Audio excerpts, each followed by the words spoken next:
Mais comment reconnaître une maladie héréditaire qui est programmée dans votre sang?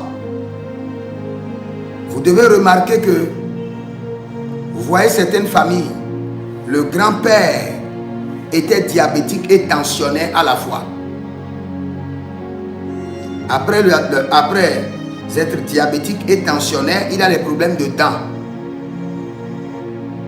Et vous voyez que le père, même chose, tension, diabète, problème de rein.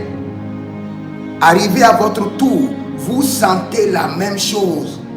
Diabète, tension, problème de rein. Et ce qui est grave, vos enfants, même un petit enfant, dit qu'il est diabétique. Un petit enfant, on dit qu'il a la tension. Un petit enfant, un petit garçon, on vous dit qu'il a les problèmes de rein ou problèmes de cœur. Il a trouvé ça où? À quel âge?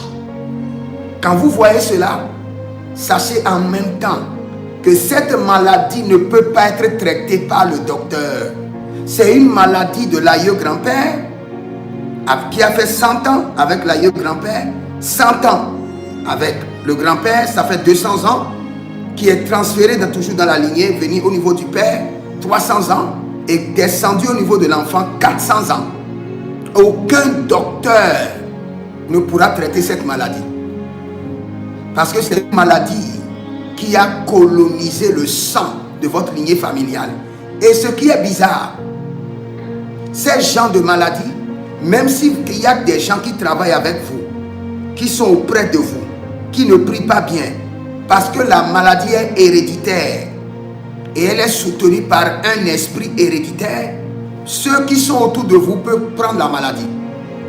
Parce que c'est soutenu par une malédiction. Et tous ceux qui sont autour de vous peuvent être contaminés. À cause de la malédiction, pas à cause du sang.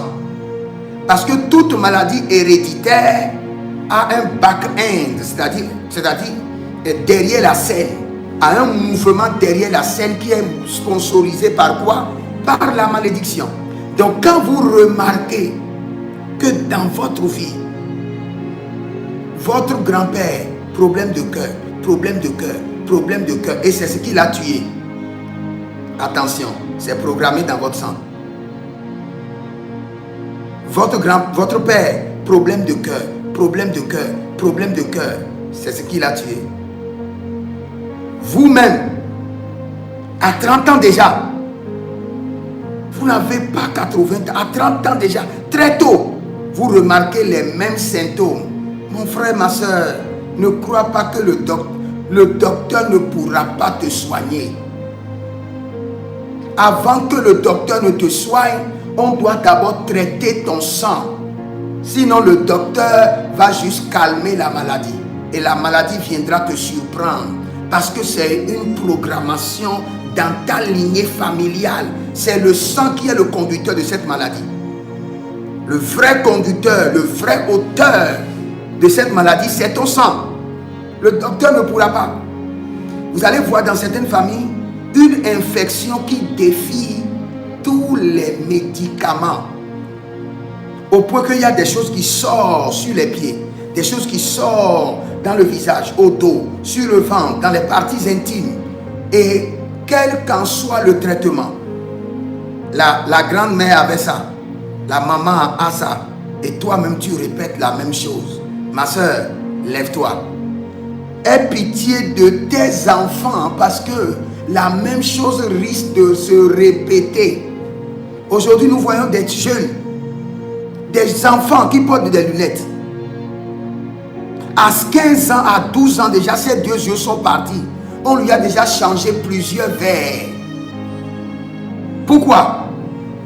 C'est une maladie ancestrale, héréditaire, qui était programmée où? Qui était programmée dans le sang de ses ancêtres. Son grand-père avait des problèmes des yeux. Il a fini même tous les numéros des verres. Son père, même chose. Et maintenant, lui, le sang a activé cette maladie à bas âge. Il y a certaines personnes, Au moins c'est quand il vieillit maintenant que le sang active. Le cycle de la vie réclame